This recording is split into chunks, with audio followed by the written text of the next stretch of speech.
이 시간 우리 하나님 말씀 봅니다. 하나님 말씀 볼 때 디모데후서 2장 20절 21절 신약성경 343페이지입니다.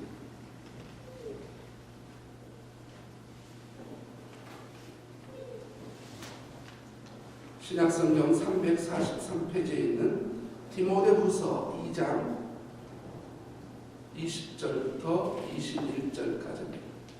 우리 두 구절이기 때문에 같이 읽도록 하겠습니다. 시작. 큰 집에는 금그릇과 은그릇도 아니라 나무그릇과 질그릇도 있어 귀하게 쓰는 것도 있고 천하게 쓰는 것도 있나니 그러므로 누구든지 이런 것에서 자기를 깨끗하게 하며 귀히 쓰는 그릇이 되어 거룩하고 주인의 쓰심에 합당하며 모든 선한 일에 준비함이 되리라.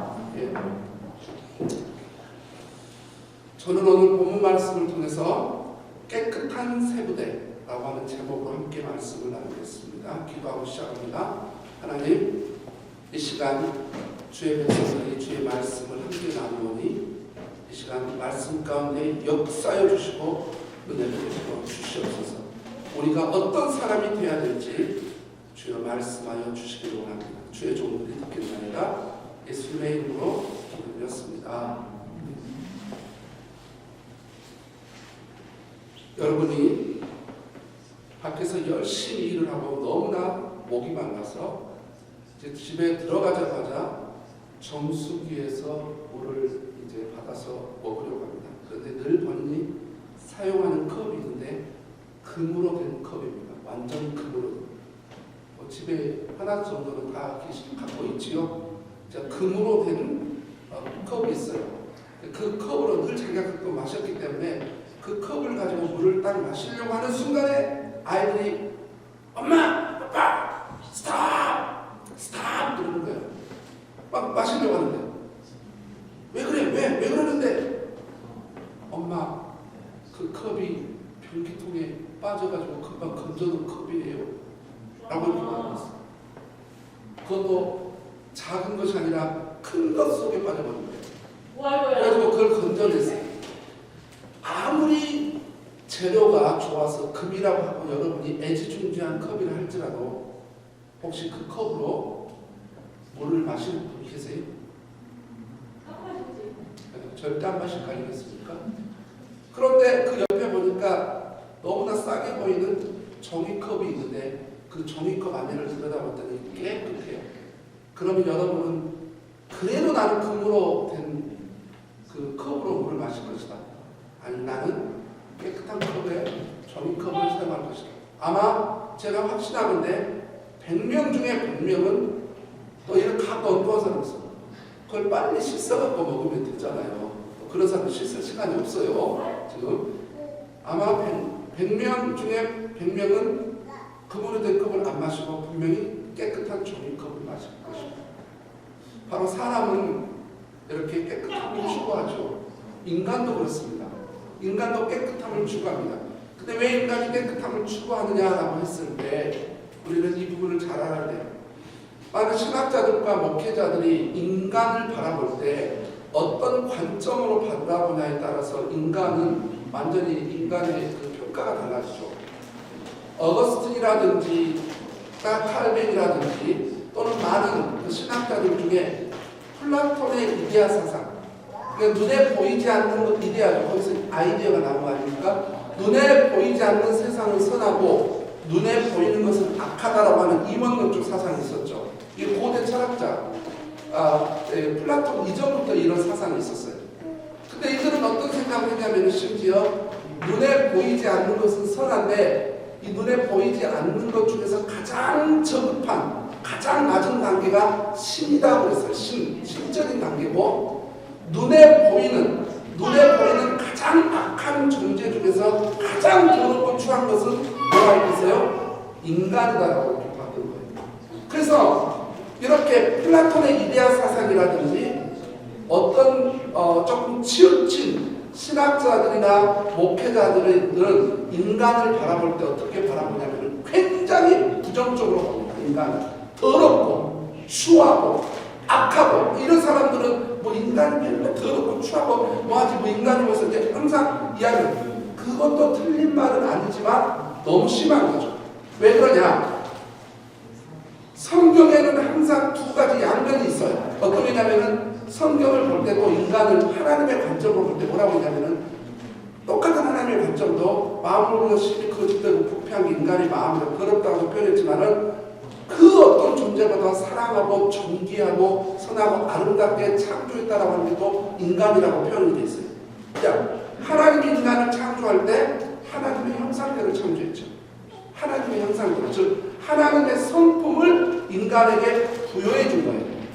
그래서 이 인간에게 부여해 줬을 때 하나님의 성품은 어떻습니까? 아름답잖아요. 선하잖아요. 존귀하잖아요. 그래서 거룩하신 하나님의 성품을 인간 창조할 때 하나님께서 삼위일체 하나님께서 인간을 창조할 때 하나님의 성품을 부여해 줬기 때문에 인간은 뭘 좋아하냐면은 깨끗한 걸 좋아하는 거예요. 거룩한 걸 좋아하는 거예요.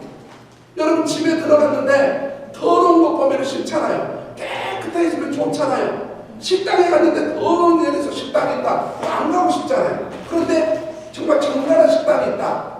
덩칼에 있어요. 덩칼에 가시면은 있어요. 어떤 아주 좋은 식당이 있어요. 저도 몇 번 가봤어요. 아주 좋아요.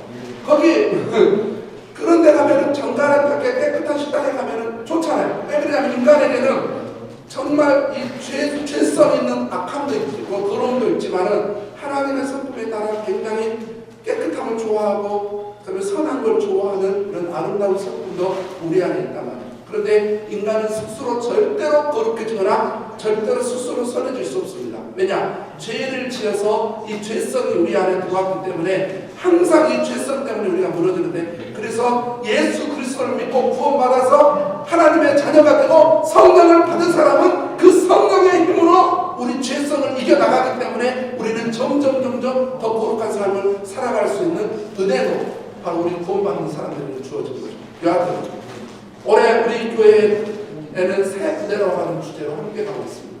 새 부대, 어떤 부대입니까?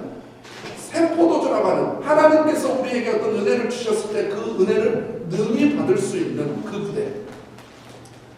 여러분, 제가 지금 새 부대에 관련돼서 설교를 2번 했던 거 기억나세요? 2번 한 거 기억나세요?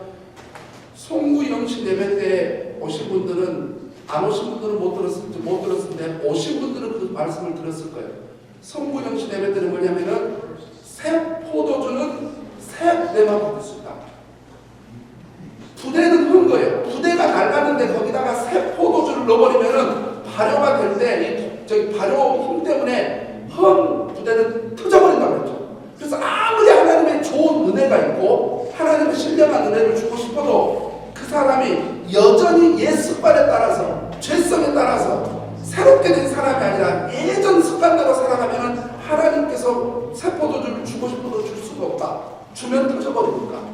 그리고 이런 첫째 죄는 제가 뭘 말씀을 드렸냐면 비어있는 새 부대에 대한 이야기를 했어요. 자, 부대가 있어요. 부대가 있는데 이 부대 안에 온갖 더러운 것이 가득 차 있어요. 돌멩이도 있고 가득 차 있어가지고 세상적인 것, 육신적인 것, 더러운 것들이 가득 차 있어요. 이 부대 안에 하나님이 새 포도주를 부어주고 싶은데도 공간이 없어. 공간이. 받을 공간이 없어. 그러면 하나님으로부터 오는 신령한 은혜를 받으려면, 그 은혜를 받으려면 비어 있어야 될 거 아니에요. 비어 있어야만 하나님께서 주실 거 아니에요. 그래서 우리의 세속적인 것을 다 끄집어내서 버려야 돼요. 비어져야만이 하나님의 은혜가 임하는 거예요. 그럼 오늘은 우리가 어떤 말씀을, 이 말씀을 통해서 뭘 받아와야 되느냐? 깨끗한 새 부대여야지 새 포도주가 올 수 있다. 보세요. 하나님께서 새 포도주라고 하는 엄청난 은혜와 축복을 가지고 그 사람한테 주려고 하는데 그 사람의 인생이 너무나 더러워. 부대 안이 아까 변기통에 빠져버린 그 금그릇처럼 재료는 좋은데 상태가 너무 더러워. 너무 더러운데 그 더러운 곳에 하나님께서 은혜를 주시겠냐는 거예요. 그곳에 하나님께서 축복을 주시겠냐는 거죠. 새 부대는 새 부대인데 안에가 너무 더러운 거예요. 오늘 말씀이 그 교훈을 주고 있는 거예요. 자, 오늘의 본문의 말씀을 여러분이 이해하려면은 저는 세 가지의 부분을 여러분이 이해를 하셔야 돼요. 그럼 큰 집, 오늘 본문에 등장한 큰 집에는 그런데 도대체 큰 집은 뭐냐? 하나님의 나라입니다. 하나님의 나라. 그러면 그릇, 도대체 이 그릇은 뭘로 말하느냐? 뭘 비교한 거냐? 그릇은 사람들입니다. 큰 집에는 다양한 그릇들이 있다는, 다양한 사람들이 있다는 거예요. 그 다음에 여기서 주인 등장하는, 주인의 쓰심에 할 때 주인은 당연히 하나님이죠. 그러니까 하나님께서는 큰 집을 가지고 있어요. 다양한 사람들이 있는데 하나님께서는 깨끗한 그릇을 쓰신다. 깨끗한 사람을 쓰신다는 이 부분을 우리가 좀 더 말씀을 영적으로 집중적으로 요구하는 것입니다. 자, 우리가 첫 번째 생각해야 될 문제는 뭐냐? 하나님의 나라 안에는 다양한 사람들이 있다. 하나님의 나라 안에는 다양한 사람들이 있다. 보세요. 20절을 봅니다. 큰 집에는 금그릇과 은그릇뿐 아니라 나무 그릇과 질그릇도 있어 귀하게 쓰는 것도 있고 천하게 쓰는 것도 있나니. 여기 보세요. 큰 집이 등장하죠. 그런데 여기서 다양한 그릇인데 이 그릇들이 사람들이란 말이에요. 그러면 큰 집이라고 할 때 분명히 제가 앞에서 소두에서 큰 집은 하나님의 나라라고 했어요. 그럼 도대체 이 하나님의 나라의 개념이 뭐냐? 이걸 좀 설명할 필요가 있겠지요. 우리가 하나님의 나라라고 할 때는 네 가지 개념으로 우리가 잘 이해를 해야 됩니다. 오프라 윈프리라고 하는 여인이 미국 방송에서 이런 이야기를 했어요. 천국은 마음에 있다. 그리고 신은 마음에 있다. 그래서 뭐라고 부연 설명했냐면 내 마음에 신이 있다고 하면 있고 천국이 있다고 하면 있는 것이고 내 마음에 천국이 없고 신이 없다라면 없는 것이다. 그래서 이 마음에 바로 마음이 결정하는 거다라고 했어요. 과연 하나님 앞에 가서 얼마나 큰 심판을 받을까요? 오프라 윈프리가 자기 하나님이 없다면 하나님이 없는 거예요? 천국이 없다면 천국이 없는 거예요? 오프라 윈프리의 마음에 따라서 신의 존재와 천국의 존재가 결정되나요? 제가 이 지역 사회에서 한 일본 사람에게 전도를 했어요. 근데 어렸을 때부터 일본에 가가지고 수십 년간 했다가 최근에 빅토리아 온 사람이 한국말을 좀 하더라고. 좀 어눌하지만 잘하더라고. 그래서 전도를 했어요. 전도를 딱 했더니 일본 사람들의 어떤 사상인가 봐요. 제가 일본에 대해서 솔직히 살아보지 않아서 그 사람들이 가지고 있는 철학적 사상이나 이런 것들을 모릅니다. 그런데 종교가 이런 것도 왜냐하면 일본은 신이 1억 5천 개가 있다고 하기 때문에 하나님을 믿으라고 하면은 그냥 믿는데 왜 믿냐면은 그냥 1억 5천 개 중에 하나라고 생각하는 거예요. 자, 그들은 심지어 죽은 사람도 신적인 그 존재로 이렇게 인정을 해주잖아요. 그러니까는 자꾸 그걸 부추기니까는 내가 죽으면 내가 신적 존재가 되는 거니까 일본이 제국주의라는 이런 거 해가지고 막 전쟁을 일으키는 거예요. 자기가 전쟁에서 죽으면 자기도 신적 존재로 이렇게 추앙을 받는다고 생각합니다. 근데 이 사람에게 전도를 했더니 뭐라고 말하냐면 이 사람이 이렇게 말하는 거예요. 인간이 신을 만들었다는 거예요. 원래 신은 없는데 인간이 신을 만들었다. 인간의 종교를 만들었다는 거예요. 그래서 뭐라고요? 그러면서 이제 그래요. 그러면서 내가 이제 또 그런 철학적인 이런 것 굉장히 제가 철학에 한번 심취한 적이 있고 철학에 대해서 굉장히 좋아하기 때문에 그래서 이제 이야기하려고 딱 그만을 하고 샥 사라져버린 거예요. 참 안타까워. 언제 만나면 좀 깊은 이야기를 하고 싶은데 만날 기회가 있을지 모르겠어요. 여러분 하나님의 나라라고 할 때 여러분 개념을 잘 가지고 계셔야지 잘못하면 여러분 이단에 빠질 수도 있어요. 이 하나님의 나라 개념에. 첫 번째 하나님의 나라는 통치적 개념이 있습니다. 통치적 개념이란 뭐냐면은 하나님께서 통치한다는 거죠. 다스린다는 거죠. 어디에 등장하냐면은 대부분 이런 게 뭐냐면은 주기도문에 등장하죠. 하나님의 나라가 임하옵시며 하나님의 나라가 임하도록 기도해달라. 여러분 그러면 여기 하나님의 나라의 천국은 뭡니까? 바로 하나님께서 통치하는 것을 말하는 거죠. 통치적 개념을 이야기를 할 때도 하나님의 나라라고 이야기를 했어요. 자, 그래서 하나님께서 통치가 이루어진 그곳, 하나님의 통치가 이루어진 그 사람은 하나님의 나라가 임한 거예요. 그 다음에 그런 가정은 하나님의 나라가 임한 겁니다. 그런 교회는 하나님의 나라가 임하겠죠. 근데 지리적 개념이 있어요. 이걸 헷갈리지 마셔야 돼요. 지리적 개념은 장소입니다. 뭐예요? 사람이 죽으면 가는 곳. 예수 그리스도를 믿고 구원받은 사람들만 가는 곳이에요. 아무나 가는 게 아니라 여러분 기억나시죠? 그 대표적인 할머니가 예수님이 돌아가셨을 때 양쪽에서 그 강도 중에 한 명 뭐라 했습니까? 예수님에게 당신의 나라에 임하시거든 나를 기억해 주십시오. 예수님이 너는 오늘 나와 함께 나본에 있으리라. 그 강도 말을 들으세요. 당신의 나라에 임하시거든 나를 기억해. 그러면 이게 뭐냐면은 장소가 있다는 거잖아요. 요한복음 14장에서도 뭐냐면은 내가 너희를 위해서 처소를 예비하고 갔다 했을 때 예수 그리스도를 믿고 죽는 사람은 영원히 가는 지리적 장소 반드시 있습니다. 천국은 반드시 있습니다, 여러분. 반면에 지옥도 반드시 있습니다. 그래서 그 영혼이 예수 그리스도를 믿고 구원을 받았으면 천국이요, 구원을 받지 않았으면 지옥입니다.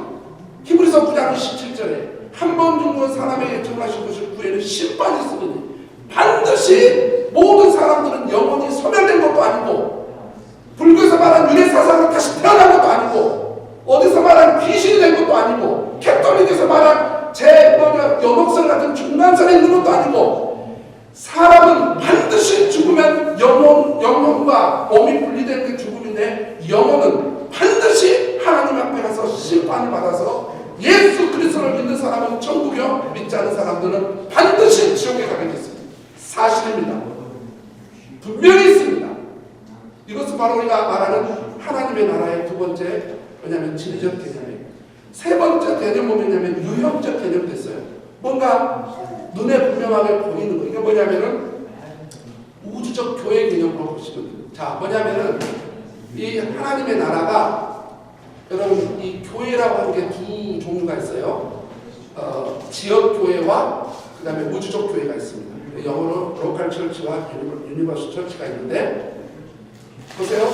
이 지역 개교회는 양무리 교회, 사이언치 교회, 한국 같으면 지구촌 교회, 뭐 무슨 미국 같으면은 무슨 펠로십 교회 이런 식으로 개교회도 이것은 지역 교회죠. 그런데 우주적 교회는 뭐냐면 이 세상의 모든 교단을 초월해서 이단 사이비 말고 뭐냐면은 진짜 예수 그리스도를 하나님의 아들이 우리의 구원자로 믿고 있는, 이 성경을 사실로 믿고 있는 건전한 교회들 있죠. 이런 모든 교회들의 연합, 모든 이 우주, 예전부터 존재했던 지금까지 존재하고 있는 이 우주의 모든 교단을 초월해서 우주적 교회, 이것도 하나의 유형적 개념으로서 하나님의 나라라고 말할 수 있는데, 어거스틴이라든지 어떤 사람들은 하나님의 나라는 교회를 말하는 거다 그래가지고 너무 교회 쪽에다 집중해가지고 이게 문제가 되는데, 하나님의 나라 안에 교회라고 하는 부분, 우주적 교회라고 하는 부분도 들어있다는 거예요. 그렇기 때문에 이거는 유형적 개념이다. 시간적 개념은 뭐냐면은 이런 개념으로도 하나님의 나라를 말할 수 있어요.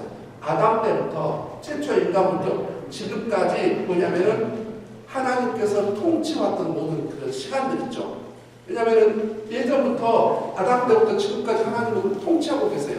우리 주님이요, 주권자로서 이 세상 모든 만물을 통치하고 계세요. 그러니까 넓은 의미로 보면 이 시간적 개념으로도 뭐냐면은 하나님의 나라를 설명할 수 있어요. 그런데 오늘 본문에서 말하는 큰 집 하나님의 나라는 뭘 말하냐면은 통치적 개념과 유형적 개념과 시간적 개념이 함께 들어있는 거예요. 왜냐하면 지리적 장소, 죽어 가는 천국에 대해서는 아니에요.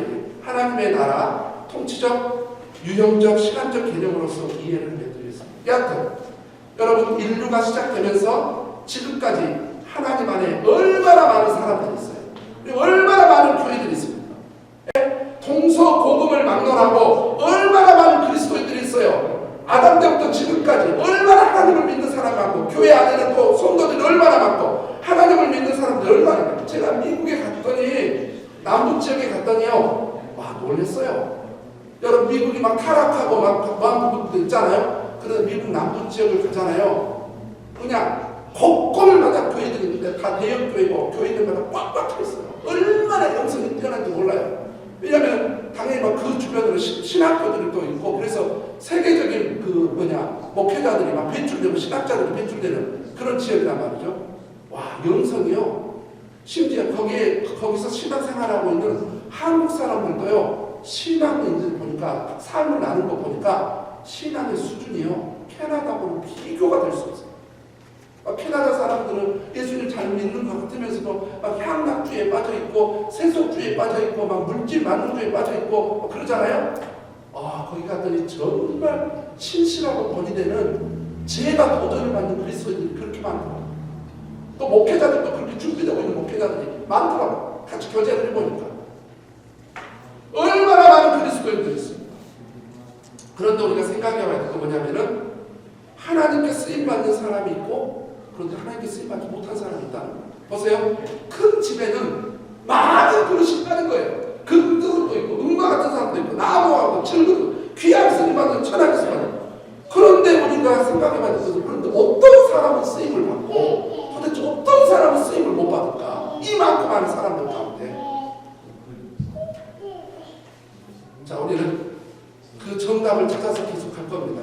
두 번째 생각해야 할 건 뭐냐면은 하나님은 당신의 자녀들을 귀하고 선한 일에 쓰고 싶어 하신다는 거예요. 자, 우리 하나님은 어떤 분이냐? 당신의 자녀들이 우리 있죠. 우리를 귀하고 선한 일에 쓰고 싶어 하세요. 자 보세요. 제가 20절과 21절을 읽어보면 여러분이 쓴다라고 하는 말 있잖아요. 그 말이 몇 번 등장하는지 한번 여러분 빨리 세고 계세요. 큰 집에는 금그릇과 은그릇뿐 아니라 나무그릇과 질그릇도 있어 귀하게 쓰는 것도 있고 천하게 쓰는 것도 있나니 그러므로 누구든지 이런 것을 자기를 깨끗하게 귀히 쓰는 그릇이래요. 거룩하고 주인의 쓰심에 합당하며 모든 선한 일에 준비하게 됩니다. 몇 번 등장합니다. 4번 등장합니다. 계속 20절과 21절에 두 번씩 뭐냐면은 쓴다 하나님께서 쓰신다 이런 말이 4번이나 등장합니다. 여러분 모든 그리스도인들 하나님의 자녀들은 하나님께 쓰임받고 싶어하죠. 하나님 쓰임받고 싶어요. 하나님께 쓰임받고 싶어요. 그런데 여러분 쓰임받는 것도 두 가지 유형이 있다는 거 기억하세요. 기도할 때도 잘 하셔야 돼요. 하나님께서는 사람을 쓰실 때 악한 일에 쓰는 사람이 있고 선한 일에 쓰는 사람이 있어요. 가론 유다는 악한 일에 쓰임 받잖아요. 네? 그러나 누굽니까? 베드로나 바울이나 또 선한 일에 쓰임 받는 사람도 있잖아요. 네? 항상 하나님께서는 두 가지 유형을 쓰고 이왕 여러분 기도할 때 하나님께 쓰임 받고 싶어요 이렇게 하지만 좀 더 그쪽 하나님 선한 일에 쓰임 받고 싶어요 이렇게 기도하시는 거예요. 자, 하나님께서는 당신의 자녀들을 거룩하고 선한 일에 귀하게 쓰고 싶어 하십니다. 우리 하나님은 하나님의 성품상 당신의 자녀들에 대하여 절대로 편애하지 않으세요. 자, 어떤 사람이 이렇게 말하면 이걸 그 위험한 사람들이 뭐냐면은 예정론적 신앙생활을 갖고 있는 사람들은 어떻게 하냐면은 사람이 쓰임받는 것도 쓰임받을 사람, 쓰임 못 받을 사람, 축복받을 사람, 축복 못 받을 사람, 빡치게 모든 게 정해진 것처럼 이렇게 이야기하는 것은 굉장히 위험한 사상입니다. 우리 하나님은요 성품상 누구는 축복하고 누구는 안 하고 누구는 더 쓰고 누구는 덜 쓰고 하나님의 성품상 절대 그렇게 할 수 없어요. 지금 한국의 대통령 후보 중에 모 대통령 후보가 공정에 대한 이야기를 하는데 저는 어이가 없어요. 그런다고 해서 또 다른 대통령 그 후보자를 제가 또 지지하냐? 그렇지 않아요. 왜냐? 저는 제가 이제 한국에 가면은 제가 이제 받들고 살아야 될 대통령이잖아요. 그러니까 관심이 있는데 양쪽 다 어이가 없어요. 저는 정말 존경하고 청렴하고 정말 우리 민족의 어른 같은 그런 사람이면 좋겠는데 아니 왜 요즘은 그런 사람들이 안 나오고 그저 그냥 그 사람 어떻게 살았던지 우리 잘 살간다고 해주면 된다고 하는 이 국민성도 나는 굉장히 저는 지탄하고요. 와 저는 여하튼 웃기는 상황 여하튼 이 기도를 제가 많이 해야 될 상황이다. 우리가 기도를 많이 해야 된다고 생각하고 있는데 여러분 하나님께서는요 누구를 쓰고 누구를 안 쓰고 그런 게 있는데 사람 생각할 때 저 사람 얼마나 축복받은 사람 나 같은 사람은 아니 이러니까 사람들이 잘못된 신앙을 갖는다 말이에요. 여러분 하나님은 성품상 절대로 편애하지 않으세요. 그런데 이건 있어요. 쓰임받는 사람은 하나님께 선한 일에 쓰임받는 사람은 쓰임받을 만한 삶을 사니까 그렇게 쓰임받는 거고 쓰임받지 못한 사람은 그렇게 삶을 못 살기 때문에 쓰임을 못 받는 거예요. 하나님은 정해놓은 게 아니에요. 누구를 보고 그 사람이 뭐 집안 집안이 좋고 뭐 성품이 좋고 이 사람이 뭐 그냥 배운 것도 많고 뭐 하니까 이 사람은 크게 쓰고 너는 배운 것도 없고 너는 가난하고 성격도 이상하고 그러니까 너 같은 사람은 우리 하나님은 절대 성품상 그러잖아요. 그 사람이 하나님께 쓰임 받는 데는 이유가 있고 쓰임 받지 못한 데는 이유가 있는 거예요. 그러나 근데 하나님은 당신의 자녀들을 다 귀하고 선한 일에 쓰이고 싶어 하시는 거죠. 이런 원리로 본다면 여러분 하나님 앞에 귀하게 쓰임받는 사람은 제가 말씀을 확신하고 단언컨대 이런 하나님 앞에 쓰임받는 사람은 뭐냐? 삶이 정결하고 삶이 청결하고 삶이 성결하고 삶이 순결한 사람이면 분명합니다. 왜냐? 하나님은 깨끗한 사람을 쓰신다고 하셨기 때문에 주인의 쓰심에 합당하며 이 말을 잘 기억해 보세요. 주인의 쓰심에 합당하다. 그러니까 하나님께서는 내가 너를 좀 쓰기 합당한 사람, 너는 좀 쓰임 받기 합당한 사람이고, 아이고 너는 자꾸 이쪽을 말하니까 좀 이쪽이 우리는 기분 나쁘다. 반전이 버려가지고 너는 하나님께 쓰임 받기에 합당하니까 쓰고, 너는 쓰임 받지 못할 것 같아 합당하지 못하니까 내가 너를 안 쓰겠다. 하나님 보시기에는 합당한 사람이 누군지를 보고 계십니다. 여러분, 그런데 우리가 가끔 하나님께 쓰임 받는다는 개념이 뭔지를 이해할 필요가 있죠. 하나님께 쓰임 받는다. 그게 무슨 의미일까요? 하나님께 쓰임 받는다는 것은 하나님의 뜻을 이루는 도구라는 의미로 있습니다. 하나님께 쓰임 받는다는 것은 하나님의 뜻을 이루는 선한 도구. 좋지 않습니까? 자, 마지막으로 우리가 오늘 본문에서 여러분이 말씀 속에 깨달을 거냐면은 결론적인 이야기면 오늘 가장 중요한 핵심 내용입니다. 하나님은 깨끗한 사람을 쓰신다. 21절을 볼까요? 그러므로 누구든지 이런 것에서 자기를 깨끗하게 하며 여러분 여기서 말하는 금이나 은 같은 게 뭘까요? 여러분 이 큰 집에는 금도 있고 은도 있고 나무도 있는데 특별히 금, 은만 한번 따로 떼가지고 본다고 금, 은이 뭘 의미한다고 생각하세요? 이것을 우리 현대 모든 이 시대에 이것을 보게 될 것 같으면은 금이나 은은 뭐라고 말하냐면은 사람들이 추구하고 있는 스펙이라고 말할 수 있어요. 그러니까 어떤 사람들이 이렇게 보는 거예요. 좋은 집안에 태어나서 명문 학교를 나오고 영어도 잘하고 성격도 좋고 많은 어빌리티, 많은 능력도 갖추고 아주 은사도 탁월하고 탤런트도 기가 막히고 인간관계도 좋고 재물도 많고 인품도 좋아하고 아주 인격도 너무 좋아. 그리고 주변에 내 사람들이 너무 많아. 릴레이션십을 너무 잘해. 그래서 이 사람들이 갖추고 있는 이 모든 능력들, 경제적인 능력, 학력의 능력, 경험의 능력, 지적 능력의 인간관계의 능력, 많은 능력을 본인이 속적이 하면 하나님 앞에 귀하게 쓰임받을 거라고 생각하는데 천만의 말씀, 만만의 공덕입니다. 여러분 분명히 기억하세요. 세상에서는 재료를 봅니다. 어떤 재료로 준비되느냐. 세상에서는 뭐냐면은 재질을 봅니다. 이게 뭘로 갖춰있냐. 그러나 하나님은 재료도 아니고 재질도 아니고 우리 하나님이 보시는 것은 상태입니다. 상태. 깨끗하냐 깨끗하지 않냐. 깨끗하면 귀히 선한 일에 고귀한 일에 쓰임받는 거고 더럽고 추하면 악한 일에 쓰임받게 되는 것이지요. 우리의 상태는 어떻습니까? 우리의 상태가 어떤지 한번 점검해 볼 필요가 있어요. 나는 그럼 깨끗한 상태냐? 나는 거룩한 상태냐? 여러분 제가 여러분에게 성경 말씀을 읽어드렸습니다. 베드로전서 1장 16절 말씀. 레위기의 주제죠. 레위기는 주제가 뭐냐면 홀입니다. 거룩입니다. 내용은 뭐냐? 5제사 7절기예요. 그런데 레위기의 주제가 뭐냐면은 내가 거룩하니 너희도 거룩할지어다요. 그 말씀을 그대로 베드로서 1장 16절에서 인용하고 있는 겁니다. 내가 거룩하니 너희도 거룩하라 하였느니라. 그러면 그 말씀이 오늘 본문하고 어떻게 연결된지 한번 보세요. 우리는 생각할 때 이 말씀을 명령으로만 지금까지 생각했단 말이에요. 저도 그랬고 하나님 앞에서 거룩하게 살아야지.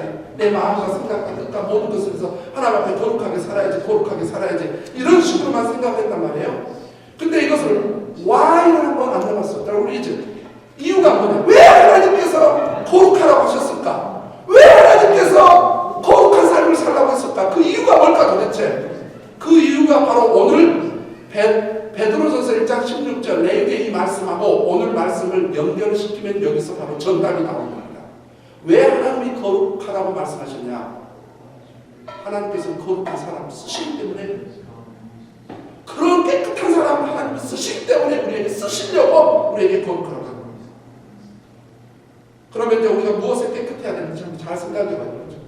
우리를 잘 점검해 보시고, 여러분, 우리의 마음이 더러워지지 않도록 늘 조심해야 돼요. 두 번째입니다. 우리의 생각이 더러워지지 않도록 늘 조심해야 돼요.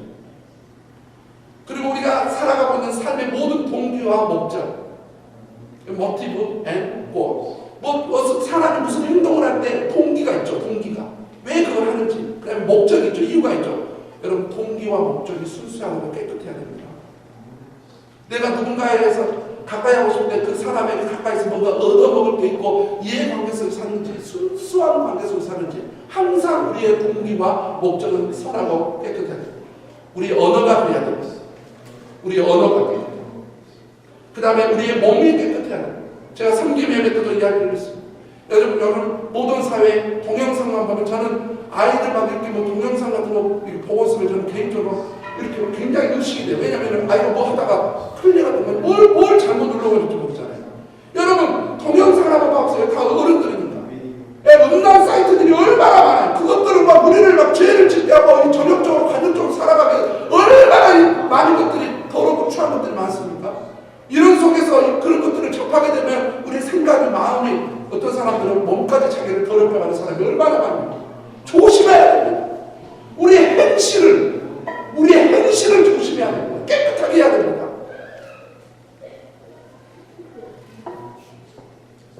말씀을 마치겠습니다. 새 포도주라고 하는 하나님의 은혜를 받기 위해서는 우리는 반드시 새 부대가 되어야 된다고 했습니다.